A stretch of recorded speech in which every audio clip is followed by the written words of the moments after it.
In Bosque Valley, where the fields stretch quiet and the courthouse clock runs 10 minutes slow, morning usually arrives with nothing more consequential than the sound of the bakery bell or the rumor of rain. But on this flooded April day, something colder drifted through the narrow streets, a hush that traveled ahead of the patrol, cars smearing puddles as it pulled up to the chipped steps of the county courthouse. Inside, locals gathered the way they always had, pressed close on wooden benches. News traveled fast here, but never quite true. Most believed what they'd read. Daniel York, 68, veteran, loner, troublemaker. A man who spoke little and smiled less, who never missed a sunrise walk by the old railroad or a graveside visit to the wife the town forgot he'd buried. But now, wrists cuffed and back straight, Daniel York looked out through the glass of his own silence, unmoved by the murmur of neighbors, the stares of strangers, or the judge leafing through a folder labeled simply, assault, misdemeanor. He didn't offer explanations, didn't complain when they walked him in under the drizzle. Uniform replaced by faded flannel and boots that traced old, precise steps across the slick tile. To most, that quiet seemed like guilt. In the court clerk's gossip, it meant bitterness. For the deputy, it was defiance. But none saw what the old man carried beyond those shackled wrists, a burden far older, heavier than any act in the gas station parking lot. Not a soul in the room, not even the young public defender half-heartedly assigned to his case, bothered to ask about Daniel's medals or what the scars on his wrists meant. Fewer still remembered the years he'd spent on foreign soil, or the dozen men alive because of things he never spoke about. Here, in Bosque Valley, a hero's welcome ended at the parade route, and after the flags faded, so did the memory of sacrifice. Just as clouds gathered outside, a low current of anticipation built inside the courtroom. The press caught wind, sniffing for a story, lining the aisles with cameras and careful questions. But this morning, nothing about Daniel York's story seemed out of the ordinary. An elderly veteran, a minor skirmish, whispers of instability. The law would run its course, the sentence an afterthought. No one knew least of all Daniel, the tide about to break just beyond the town line. Wheels spinning on wet asphalt, an officer's salute rendered to a silhouette in the back of a government sedan. No one knew that a figure, a general, whose 4 silver stars had tilted the fate of battles, who'd once watched York save half a squad from oblivion, was already on his way. And before this day was done, the truths chained by years of silence and pain would fill this courthouse with a reckoning few could imagine. This is the story of an old Marine who tried to carry a war home quietly, a courtroom that nearly buried his honor, and the moment when the brotherhood of service proved stronger than all the chains a small town could forge. The first stirrings of the morning faded as Daniel York was brought into the courthouse, flanked by 2 deputies whose uniforms nearly matched the gray of the rain-soaked sky. No one rose to honor him. The man who had once stood ramrod straight beneath the weight of critical orders now sat rigid and silent, hands bound in front of him, his presence both a challenge and a confession. To the people of Bosque Valley, he was no longer Daniel the hero, but Daniel the suspect. His military past lived in the town's memory only as a cautionary tale, whispered over coffee in the diner. Too much war, too little softness, broken by foreign places that changed good men. His public defender, Anna Weathers, leafed through a file containing only the thin summary of yesterday's incident. There was a name for every moment since. Veteran agitation, verbal threat, physical intimidation. Absent were the pages that might detail the long months York spent crawling through sand and shattered stone. The silent patience of a sniper who had balanced a nation's hope on the weight of a trigger.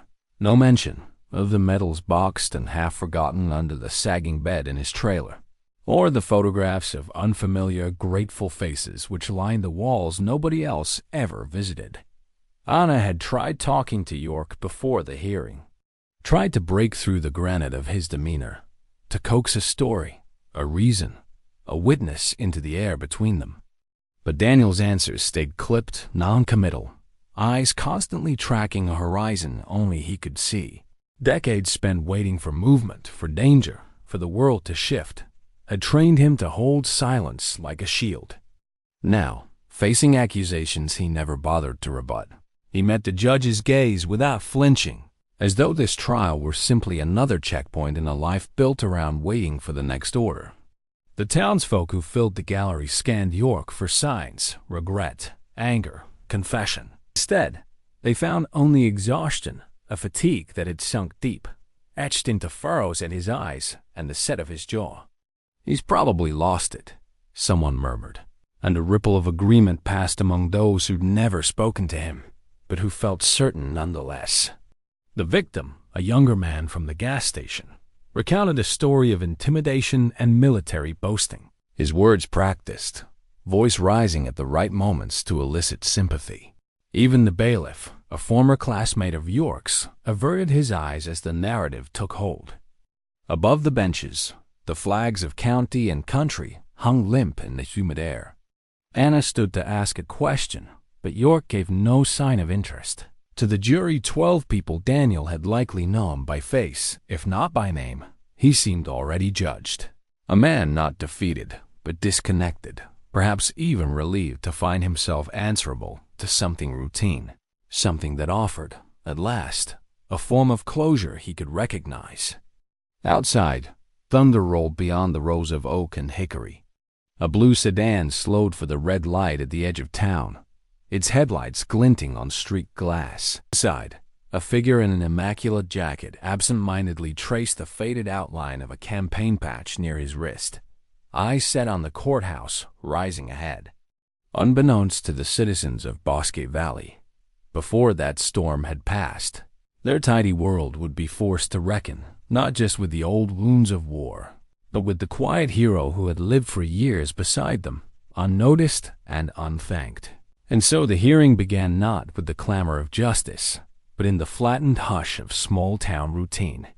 Daniel York, man of few words, sat waiting to endure judgment one last time, even as his truest advocate drew nearer, carried by duty, memory, and a promise forged on another continent, in another life. It started with a parking space and a sore shoulder, as most small-town misunderstandings do. The details, repeated and rewritten in reports and town gossip alike, went like this. Daniel York had pulled into the Circle K on Main at 7:32 a.m., his battered pickup slotting into a space marked customer only. The rain had come hard overnight, and a river of water coursed along the curb. York moved with his usual deliberate precision, ignoring the nervous glances of a man in a dark hoodie idling by the storefront. Aside, the cashier would later say, he never said much, just nodded, paid cash, never caused trouble. But outside, tension simmered. The younger man from the hoodie, later identified as Trevor Metcalf, claimed Daniel elbowed past him, muttering words he didn't catch. Trevor, annoyed and emboldened by an audience of 2 other customers, called out after Daniel, jeering, "What's your hurry, old man? Still playing soldier?" Witnesses offered conflicting stories. Some swore Daniel's response was nothing but a hard stare. Others claimed he murmured, "Walk away. Nothing here for you." Trevor, pressing for a reaction, squared his stance. "You think you're tough? Who do you think you are?" That's when, allegedly, York replied, a phrase heard and repeated with more gusto than accuracy. "Don't push me, son. You don't know the things I've done to keep this country safe." The argument ended before it began. Trevor, perhaps feeling slighted, perhaps genuinely frightened by the coldness in York's eyes, called 911, reporting threats of violence and military intimidation. By the time deputies arrived, the story had morphed. York had attacked, his hands shaking with rage, his words a warning. The narrative, incomplete but compelling, carried from parking lot to precinct, from statement to charge sheet, all the way to the morning's docket. No weapon was found. No one was hurt. But the image was said old soldier, still at war with an enemy only he could see. Trevor sat in court in a soft neck brace, casting nervous glances at the shackled York across the aisle. He embellished freely for the Ada, painting a picture of a veteran holding the whole place hostage with his stare. When asked specifically what York had said, his answer shifted once more. He threatened to kill me, said he could do it from half a mile away. The phrase military sniper landed with a heavy thud, a fact none present could actually confirm. Anna Weathers pressed Daniel for clarification, for any context he could provide. But Daniel offered only the same answer he'd been giving for decades' silence. His loyalty from the battlefield to this broken moment was to restraint and quiet. He would not add fuel to any fire. Anna scribbled notes furiously, weighing her options, wishing she could call someone, anyone, who knew York better. Outside, as the rain battered the courthouse windows, the world beyond Bosque Valley spun on. News anchors speculated. A few veterans from nearby towns began to take note, and down a rural highway, a convoy of black cars pressed forward. In the lead sat a man with 4 stars riding his epaulette, memory heavy on his brow. He was neither young nor prone to drama, but he moved with urgency, driven by something deeper than command, by the burden of a debt. While the courtroom obsessed over a surly phrase and ancient medals gathering dust, the truer story waited at the edge of town, the chapter where Daniel York became more than an old man in handcuffs, where the war he'd carried in silence risked finally coming to light, not for glory, but for truth. With Daniel York seated at the defense table, the courtroom became a theater divided. The prosecution, quick to sense an easy win, painted a picture of volatility and danger, an old soldier unable to leave his violence behind. Trevor Metcalf, the self-styled victim, repeated his rehearsed details, voice trembling at the right words, milking the moment for sympathy. He glared at me like I was the enemy, said he could take me out from the parking lot. No problem. I felt threatened for my life, Your Honor. The clerk who'd rung up Daniel's coffee and newspaper only shrugged when called. He was quiet as always. Didn't see no fight. Another bystander, pressed by the prosecutor, stammered something about bad vibes and military talk, uncertain if what she remembered had come from her eyes or the swirl of gossip that followed. Throughout, York watched without reaction, face set as flint, mouth a thin line. His hands never moved except to scratch an old scar on his knuckles, a habit born of reflex, not rage. A town reporter live-tweeted the drama in clipped sentences. York stone-faced. Victim testifies, jury looks nervous. Anna Weathers, feeling every inch of her inexperience, tried in vain to break the narrative. Daniel York has lived here for decades, a Marine Corps veteran. No history of violence, no witnesses to any assault. Her words hovered, unconvincing, over the rows of frowning faces. She risked a glance at Daniel, hoping for help, a story, an apology, anything, but he gave her nothing, only that same glance out the window, as if searching for something beyond reach. To fill the vacuum of fact, the prosecution grew louder. This is not about service, it's about safety, proclaimed the Ada. What Mr. York once did overseas doesn't excuse what he's done here. Each phrase stacked brick upon brick, building a wall of fear between the jury and the man in the defendant's chair. Behind the scenes, whispers curled through the wooden pews. He's got PTSD. Heard he killed dozens, maybe hundreds. Should have stayed away from town folk. The myth of the dangerous veteran grew, fed by ignorance and a desire for an easy story, one that required no hard questions about sacrifice or the burdens carried home from war. Only the bailiff seemed uneasy. A large man with a badge dulled by decades, he shifted from foot to foot. Memory, perhaps stirring, of a young Daniel heading off to basic training thinner, hopeful, a head full of purpose instead of silence. He dared not speak up, though. In Bosque Valley, respect for authority ran just as deep as suspicion of outsiders, even those who'd once risked everything for the flag over the courthouse. As the morning wore on, the trial moved swiftly. Soon, closing arguments loomed. The jury prepared to set their verdict with a cold, short certainty. Anna pleaded one last time. You see a veteran, judged by accusation and assumption. Please look deeper. But in towns like this, history is often written by rumor and defense by those who shout the loudest. It was then, in that thickening pause before the judge's instructions, a pause heavy as the air before a storm, that the courtroom doors opened to reveal a figure in a perfectly pressed uniform, 4 silver stars flashing beneath the fluorescent lights. The room hushed. Even the oldest farmer in the back row straightened in his seat.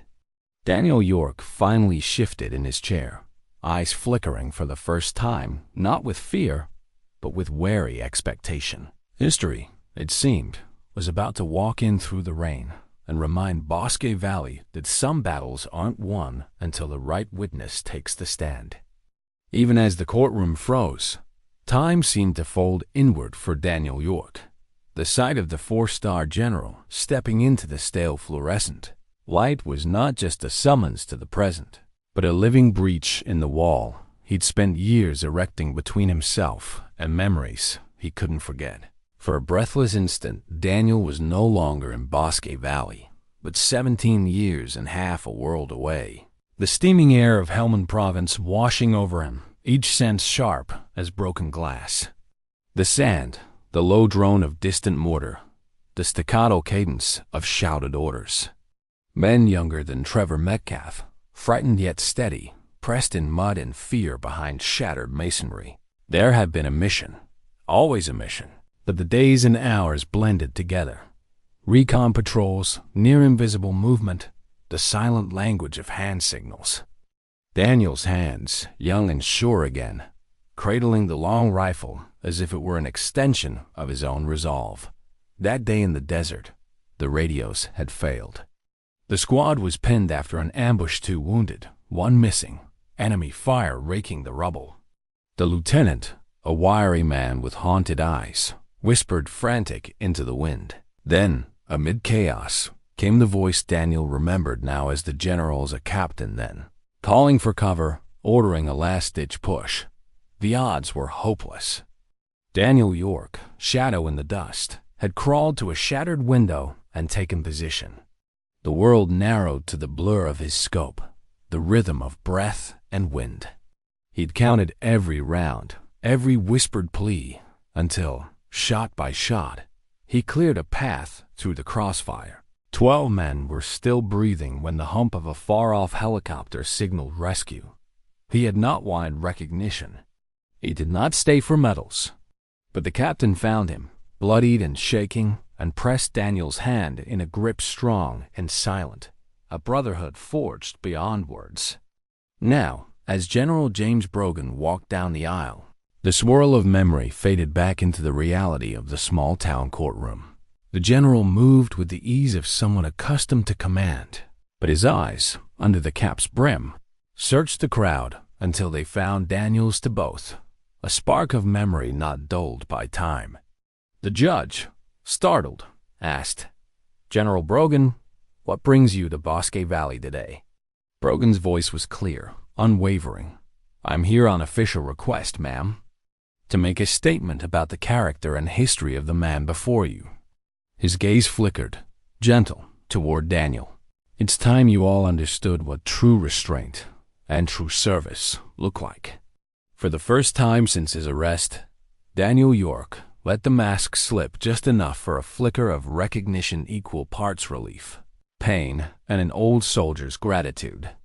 Outside, the rain eased, hushed by the strange gravity now holding the room. In the gallery, whispers died. Phones were hastily turned off. Anna Weathers, sensing a shift larger than herself, quickly motioned to the judge. "Your Honor, I request permission for General Brogan to address the court." The judge nodded, unable to hide both her curiosity and respect for the decorated man before her. Daniel, shoulders taut but chin lifted, waited to see whether today would bring not only judgment, but the redemption promised only by those who truly understood the cost of silence. For the first time all morning, Hope began to taint the air, thin, tentative, but alive. The courtroom would soon understand the difference between a threat and a wounded guardian. Some stories, Daniel knew, would only be told by those who carried the scars to prove them. General Brogan moved to the witness stand, the subtle metals on his uniform catching the light as he settled in. Anna Weathers, her nerves held in check by the gravity of the moment, stood with her notepad against her chest, as if bracing for the impact of what might come next. The judge addressed the general formally, voice steeling itself for authority. "General Brogan, you may proceed." He began quietly, his gaze not on the jury, but on Daniel York, the bond between commander and soldier, an invisible thread in the silent space between them. "I served with Gunnery Sergeant Daniel York in Afghanistan and other conflict zones. I give you my word, this man's discipline and restraint have saved more lives than anyone in this room could know." Brogan's voice was a low river steady, undeniably sincere. "On an August morning in Helmand Province, our platoon was caught in a perfect kill zone. Communications were gone. The enemy had us surrounded. The court listened as Brogan painted the day with few careful words. The chaos, the desperation, the way Daniel had slipped into position, the world narrowed to a breath and a bead of sweat. He waited. He calculated. He didn't fire until he had no other choice, not one wasted shot. 12 men walked out of that alley because of Daniel. I was one of them. The prosecutor, restless, tried to redirect. "General, with all respect, today's incident," Brogan cut him off, not with rudeness, but with a command that brooked no challenge. "You think you've seen a threat? You have not stood in the dark, knowing you're alive, because a man like Daniel York decided to show mercy rather than take an easy shot. Restraint is not something you can measure in a police report." He faced the jury. "When soldiers come home, you want them to become invisible, quiet, safe. But war does not leave us." "Not entirely. Daniel has carried his burdens in silence. He has never asked for applause. All he wanted once is peace and respect for the sacrifice he and others made." The gallery, once whispering, now seemed to hold its collective breath. Some recognized their own sons or brothers in the general's words. The bailiff, hands folded, bowed his head slightly. Anna stepped forward to ask, "General, have you ever known Sergeant York to act in anger? To threaten without cause?" Brogan shook his head. "He is the calm in chaos. If he warned someone to walk away, it was not out of pride or rage, but out of deep knowledge of what could happen if he were not careful." He regarded Daniel with honest affection. "This man has saved lives both at war and at home by saying less, by doing less than he was ever capable of." The judge turned to Daniel. "Do you wish to make a statement?" "No, ma'am," he said, voice firm but quiet. "I think the general said it all." For the first time in years, Daniel felt the courtroom's gaze shift, not with suspicion, but with something softer. The lines dividing the town, the war, and the law grew faint. The pressure of a life's worth of silence lifted, if only for a moment, by the weight of truth finally spoken aloud. The weight of General Brogan's testimony hung heavy in the air as the judge dismissed the court for jury deliberation. 12 citizens, some who had long viewed Daniel York as a shadow on Main Street, others who had simply not known what to believe, filed into a room thick with unease. Silence lingered in the courtroom, thicker and more charged than in the hours before. Daniel was uncuffed, the bailiff's movements slower, almost reverent, as he guided him to a waiting bench. Anna Weathers sat beside him, her expression changed, not just determined, but proud, if quietly anxious. "You did more by saying nothing than some men do in a lifetime of speeches," she whispered. Reporters gathered in clusters, whispering furiously into cell phones, scribbling headlines for an audience now far larger than Bosque Valley. The general stood by the window, hands clasped behind his back, lost in reflections of his own. "You don't leave men behind," he said softly, almost to himself. Not in the desert. Not here. Minutes stretched. Veterans, called by rumor and text, gathered quietly outside the courthouse doors. Faces lined with sympathy and the haunted knowledge only those who have survived war can understand. Some traded stories in low tones, never naming the things they'd left behind, but knowing now that Daniel's burden was carried by all of them. Inside, the town and its wounds seemed suspended, the gallery's old prejudices held at bay by awe and the slow understanding dawning on once hardened faces. Even Trevor Metcalf, neck brace crooked, shrank into his seat. The anxious mask of a victim was replaced by the blanch of doubt. And for Daniel, a hush descended that was all too familiar. The breath before verdict, the aged rhythm of waiting for consequences that came without warning or reason. 10 minutes passed. Then 20. Across the aisle, Anna stilled her hands, repeating under her breath the numbers of character witnesses she'd counted, hoping, perhaps, that this time the truth would be heavier than fear. The jury returned. Faces tense, some tear-streaked, others unreadable. The judge called everyone to rise. Outside, thunder rumbled again. At this time, it sounded less like a warning and more like the world exhaling a great, painful truth. Before the jury could speak, General Brogan, abandoning decorum, moved and knelt before Daniel.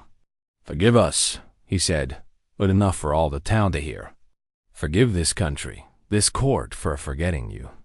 His gesture was not showmanship, but ritual, an offering of dignity owed and long withheld. The courtroom, witnessing the general's humility before the stoic veteran, was changed, if only for this one verdict, this one day. The judge took in the moment, a soldier's silence, a general's apology, a town's witness to what true honor demands. She nodded to the jury foreman, the fate of Daniel York moments from being set. The jury filed back in, their faces marked by the journey they'd taken, some carrying uncertainty, others reflecting the slow dawn of empathy. Everyone in the gallery, Daniel included, held their breath as the foreman passed the envelope to Judge Milligan. She opened it with practiced solemnity, looking over the verdict as if the balance of decades weighed in her hands. "Will the defendant please rise?" Daniel York stood, just as he had on countless parade fields and battle lines, back straight, eyes forward, face betraying nothing. "In the matter of State versus York, on the charge of assault, how do you find the defendant?" The foreman's voice was soft but unwavering. "Not guilty." The words landed softly at first, taking a moment to settle over the room. There was no eruption, no fanfare, just the release of a tension that had bound every chest for hours. Anna exhaled with something close to a sob. Brogan allowed himself the smallest, proudest nod. The bailiff, who a lifetime ago had played baseball with Daniel on these very streets, stood a bit taller, his own eyes shining. Judge Milligan's expression softened further as she addressed the freed man. "Mr. York, you are released from all charges. This court recognizes the sacrifices you have made on and off the battlefield. You owe us no more answers." With shaking hands, Anna gathered her notes, unsure if she should say anything more. Daniel managed a small nod in her direction. "Thank you," he said. To Brogan, the gratitude went unspoken, a veteran's communion, as real in silence as in speech. Trevor Metcalf left the courtroom first, his neck brace removed, gaze turned downward, not shamed, but perhaps chastened, a young man suddenly forced to re-examine what a real threat looks like. The townsfolk, once so eager for a simple tale of good and bad, filtered slowly out, their conversations low, reflective. Some offered Daniel quiet nods of respect as they passed. Others lingered in the doorway, the story sitting heavy in their minds, a reminder that understanding is never reached by rumor, but by seeing the heart beneath the scars. Daniel paused by the general as he made his way to the exit. Brogan extended his hand, a gesture of respect, a friendship forged first in survival, now affirmed in honor. They gripped hands, the years and miles between them collapsing for just an instant. "Keep walking forward, son," Brogan said, voice thick. Daniel managed a smile, faint, tired, but genuine. Outside, the clouds had broken, the first rays of sunlight pushing bravely through the remnants of the storm, glinting off the wet streets and melting the shadows from the courthouse wall. For Bosque Valley, the day would move on. But those present would not soon forget the trial that became a testament, not just to justice, but to the enduring hope that, even in the quietest lives, greatness walks among them. And for Daniel York, freedom was nothing new. But at last, in the eyes of his neighbors and the gentle weight of the general's hand, came absolution, the kind earned not from survival alone, but from letting the world, finally, see who he really was. When the courthouse finally emptied and the last camera vans retreated, Daniel York lingered outside beneath the strangely gentle sunlight. The silence of newfound freedom settled over him, not like a sudden gift, but as if the world had gently exhaled, returning a balance that should never have been disrupted.